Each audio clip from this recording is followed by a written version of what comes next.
السلام علیکم ورحمۃ اللہ وبرکاتہ۔ دوستو، آپ لوگوں کے سامنے آسان طریقہ جو ہے عید کی نماز کا، وہ میں آپ لوگوں کے سامنے پیش کر دوں۔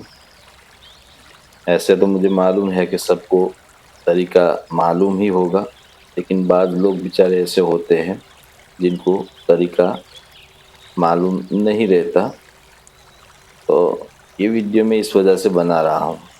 تو دوستو، سال میں 2 مرتبہ عیدیں آتی ہیں، ان کا طریقہ ایک جیسا ہی ہے۔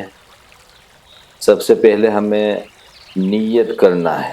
نیت ہم کس طرح کریں گے کہ میں عید الفطر کی، ہم عید الفطر کی نماز پڑھے یا پھر عید الاضحیٰ کی، تو دونوں نام سے ہم نیت اس طرح کریں کہ میں عید الفطر کی 2 رکعت واجب نماز اللہ کے واسطے پڑھتا ہوں، 6 زائد تکبیروں کے ساتھ، اس امام کے پیچھے، منہ میرا کعبہ کی طرف۔ یہ نیت ہو گئی۔ اب طریقہ اس کا بہت ہی آسان ہے۔ امام صاحب جب پہلے اللہ اکبر کہیں گے، ہمیں ہاتھوں کو کانوں تک اٹھا کر باندھ لینا ہے۔ پھر امام صاحب ثنا پڑھیں گے، اس کے بعد جب 3 تکبیریں کہیں گے، اس میں 2 تکبیریں جو ہے اس میں ہمیں کانوں تک ہاتھ اٹھا کر چھوڑنا ہے، اور تیسری میں ہمیں باندھ لینا ہے۔ یہ طریقہ آپ یاد رکھو۔ پہلے جب امام نماز شروع کریں گے تو تکبیر تحریمہ کہیں گے، تو اس میں ہمیں باندھ لینا ہے۔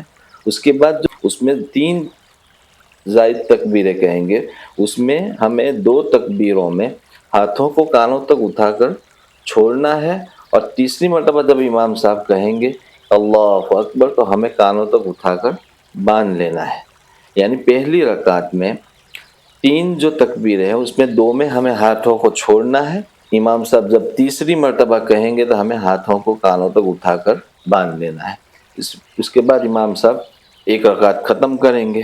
جب امام صاحب دوسری رکعت کے لیے کھڑے ہوں گے تو پہلے قرات فرمائیں گے۔ قرات کرنے کے بعد 3 تکبیریں جو پہلے کہیں گے، اس میں ہمیں ہاتھوں کو کانوں تک اٹھا کر چھوڑ دینا ہے، اور چوتھی مرتبہ جب کہیں گے تو ہمیں ہاتھ اٹھائے بغیر رکوع میں چلے جانا ہے۔ تو دوسری رکعت کا طریقہ بھی میں نے آپ کو بتایا کہ امام صاحب جب کھڑے ہوں گے دوسری رکعت کے لیے، تو پہلے وہ قرات کریں گے، اس کے بعد 4 تکبیریں کہیں گے، اس میں سے پہلی 3 تکبیریں جو ہے اس میں ہمیں ہاتھوں کو کانوں تک اٹھا کر چھوڑنا ہے، اور چوتھی میں ہمیں ہاتھ اٹھائے بغیر رکوع میں چلے جانا ہے۔ اور یہ طریقہ کتنا آسان ہے۔ تو اسی طریقے سے پھر نماز مکمل ہوگی، امام صاحب سلام پھیر کر دعا کریں گے، اور ہاں، اس کے بعد جو خطبہ ہے، امام صاحب نماز کے بعد جو خطبہ کہیں گے، وہ خطبہ سننا واجب ہے۔ تو ہمیں چاہیے کہ ہم نماز کے بعد اسی جگہ پر بیٹھے رہے، اور اطمینان کے ساتھ وہ خطبہ جو امام صاحب کہیں گے، اس کو آرام سے اطمینان کے ساتھ ہمیں سننا ہے۔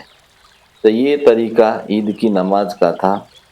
دوستو، اگر ویڈیو پسند آتا ہو تو اس کو لائک شیئر ضرور کریں، اور میری چینل پر نئے تو ضرور سبسکرائب کریں۔ السلام علیکم ورحمۃ اللہ وبرکاتہ۔